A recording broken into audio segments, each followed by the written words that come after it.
It has been 6 days since the Gauntlet has started, and you might be wondering, where are the regular updates that Ventura promised? Well, as a matter of fact, there just hasn't been enough content to update on. People have been mostly MFing and slowly but surely progressing for bosses.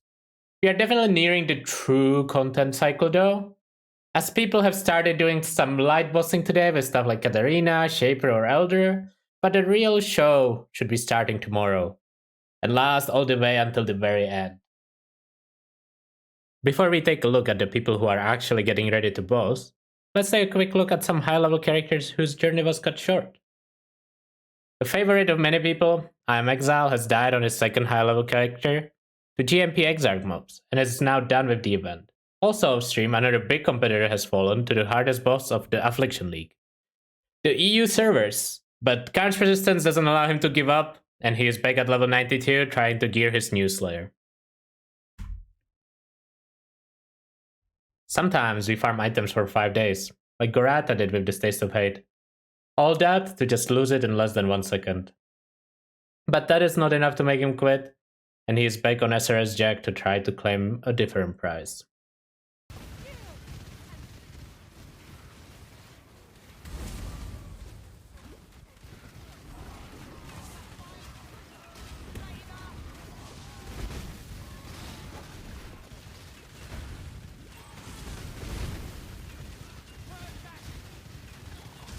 No!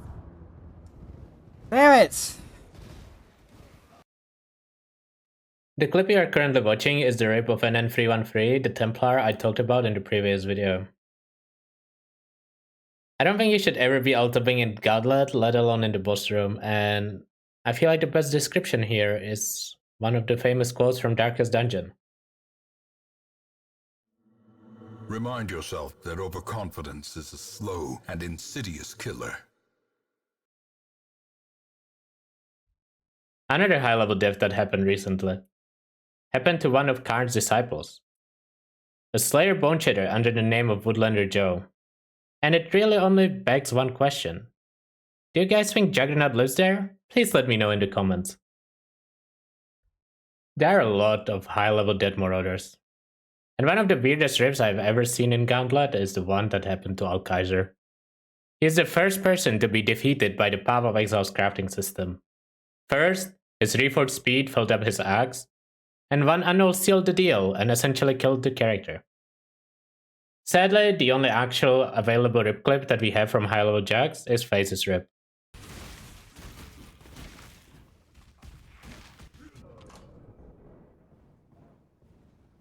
What the fuck was that? Cannibals have been a menace since Gauntlets have started 3 years ago, and I'm sure that everyone who went through Act 1 Coast wouldn't be surprised by this rip at all. There are no devs on any endgame bosses yet, but I'm sure they will start coming in soon. And I really hope we get to see a lot of people actually attempt the bosses instead of dying in maps while farming the fragments. Watching people boss in Gauntlet is always an amazing experience.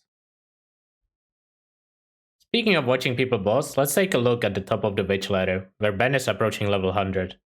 He is about 90% in at the time of the recording, and he plans to boss tomorrow no matter what, because he wants to have enough time to reroll a new character in case he doesn't succeed. He has been playing Volatile Dead Necro the entire event, and that is also his bossing build, although he will be switching to a poison version of this build. Will his Defiance of Destiny be enough to keep him alive, or will he perish to the crazy mods that Zizaran added to these Ubers? Make sure to tune in to Ben's stream tomorrow to find out. Rank 2 Necro, Soul 1027, is the only other high-level character using DoD, and combined with 4 WoW, Divine Flesh, and Block Cap, they make for an insanely defensive mapping setup. Necromancer Volatile Dead seems to be doing quite well while mapping actually, it turns out. Block is still a solid defense while mapping, especially with the extra projectiles. But I have to admit I'm a little worried for Necros when it comes to the bossing part. There are a few Elementalists fighting it out, but I would be very impressed if they managed to beat out the Necromancers. There are nowhere near as many high-level shadows. Junkground is level 97 with Ice Nova. I covered his build a little bit in the previous video, and it hasn't changed much since. His CR respect is being walled by the lack of Pewter Cloister, which causes him to not have access to multimod. His planned bossing build is Ephemeral Edge Blade Trap of Laceration, which in his case is just normal Blade Trap that does about 50% less damage, but he has to use the transfiguration because it's required in the rules in order to earn scoring points. Other high-level shadows are YSYH and Singularity, playing Volatile Death and Blade Blast of Unloading respectively. Both of them have placed really well in previous gauntlets and shouldn't be taken lightly. The Ranger ladder looks like a graveyard at the top. Interestingly enough, the people that have died were all Toxic Rain. Path of Exile, Gorata, and Super Timur all died within the last 24 hours. And the Ranger race is very wide open now. The few remaining high-level survivors are actually playing VD and Pekong, which is unexpected. And it's honestly a welcome sight to see these unexpected skills performing well on Pathfinder. I wouldn't be surprised if we see other people appear on top of the ladder in the last few days, with a lot of the big names dying. Faces reroll Pathfinder after his Jack dead and is already level 89. And you definitely have to keep an eye out for him to see how well he does in the next few days. Duelist still shows a lot of variety in skills being used. Even though both Slayer Bone Shatters have died, Karn is already climbing back there with waving the Bone Shatter flag, and he is not the only one rerolling. Rise QT is also switching from his Templar to play Champion Bama. At the top, we can currently see other players though. SBB with his SRS Champion, Val EQ Slayer from Great Fire, and more Champion Bama from Tylask and Cheese. And it's shaping up to be a very interesting race on Duelist, with a lot of different builds and competitors. Marauder might have a lot of high-level devs, but it also has the highest amount of alive level 95 plus of any class by a large margin, 22 total in fact, which makes it extremely difficult to predict who is gonna place well.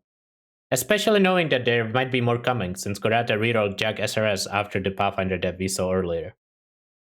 The Marauder ladder might be dominated by Jack Boneshatter, but at the very top we can see a lone chieftain, the meat-sack king himself, Griffin PoE. I've watched this man MF tier 16 maps in Gauntlet with 7k Wisp, and destroy them like it's base game, reaching overall rank 2 on XP, but as far as I know, he doesn't really have a good bossing plan set up yet.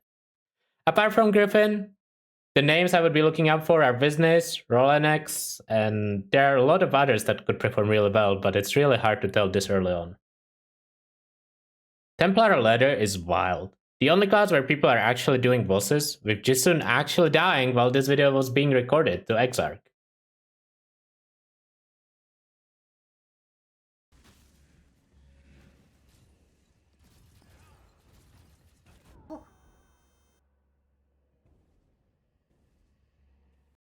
Both Aeroplane and Jopas actually killed most of the normal bosses, and even all released Twisted Invitation on SRS and Ball Lightning of Static Totems respectively.